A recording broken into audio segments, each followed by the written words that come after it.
Hello and welcome to my channel. Today I'm going to be creating 4 looks and also reviewing the Muerte palette from their Amor Eterno collection. I think this holiday release was probably the best holiday release of the year, in my opinion, and I know a lot of people also think so. It really is such a unique collection and it's really beautifully done. The packaging is pristine and really detailed and stunning.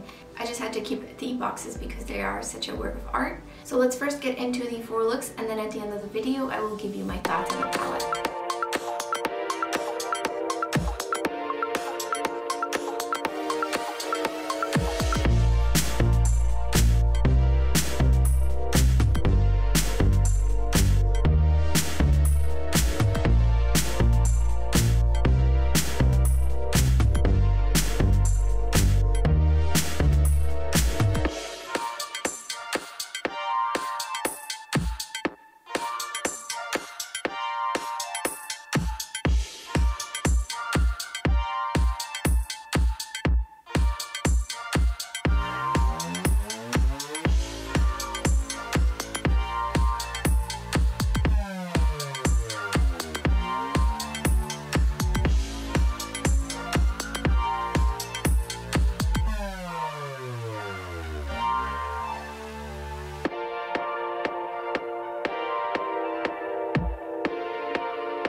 Those were the 4 looks that I did with this palette, and I really tried to make them very different from each other. I do gotta say, due to the colors in this palette, it's a little hard to create something more neutral and wearable for most people for every day. This is definitely more of a like smoky glam eye kind of palette. Overall, I think that the mattes are very on par with the other melt palettes like the Smoke Sessions, Gemini, and 27. These are very pigmented right off the bat. They're very like, I don't know how to explain it, but like they don't feel thin. They come on really strong.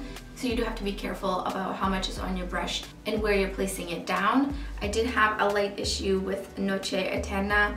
It just kind of stuck down and didn't want to blend. And I don't know if that was because of the tacky base. Maybe this is not really great on a tacky base, but I've used other deep blue shades and they were fine. So that one just took a little bit extra effort. I love Duelo and Lagrimas. They're just really beautiful and those I had no issues with. But I do gotta say that Calaca is my least favorite shade. It's just this like, it's like a ugly, yellowy, metallic-y shade, like a golden, but it looks like a washed out antique golden, and I just don't really like it in here. I also didn't like it on the lid. It was very crumbly, which also I thought about Katrina. I do not like this shade whatsoever. This was such a disappointing shade. It definitely applied with a dry brush, but it wasn't really metallic. It kind of looked dull. So then I wet my brush and I applied with a brush, and then it looked better, but then it looked really thick. Like there was a lot of product on my eyelid. And then within like 5 minutes of just blinking and doing other things, I realized that it looked super dull already within those 5 minutes, and it didn't look like metallic or shimmery or anything. And same with Calaca, just that one's, they're both like really powdery and weird textured. I do not like these, and they're definitely not the usual Melt Cosmetics formula from these stocks in particular. And also they're very different from these Smoke Sessions metallics, because those are stunning and buttery and super metallic. Angelito was definitely better, but still a little bit crumbly. I'm just not really a fan of the shimmers in this palette. And I also did want to mention that Velorio and Sangre look pretty much the same on the lid. So if you wanted to do like a blended gradient look like I tried to do with this eyeshadow liner, then don't bother with Velorio, because honestly you're not going to be able to tell the difference between that and Sangre. It's not different enough from that shade, so I would use them individually on their own. The only shade I didn't get to use was Pantheon, and it's like a gray shade, and I think that one will look really beautiful with the teal shades next to it. So I do want to try that one out, and I do like it in this palette. I think it's a nice addition. Do not think that this is beginner friendly. I can't imagine 4 or 5 years ago, even 3 years ago, had I had this, if I would be able to work with this properly. I think it's got a little bit of a learning curve because they are so pigmented. And it kind of reminds me of the same thing with the ABH Subculture palette, where the mattes are super pigmented, that it's just a little harder to work with. And so those are kind of my thoughts on this palette. Let me know in the comments below which look was your favorite, and if you have this palette and how you like it. How do you like the shimmers and the mattes? I would love to know your thoughts. Thank you so much for watching, and I hope to see you next time.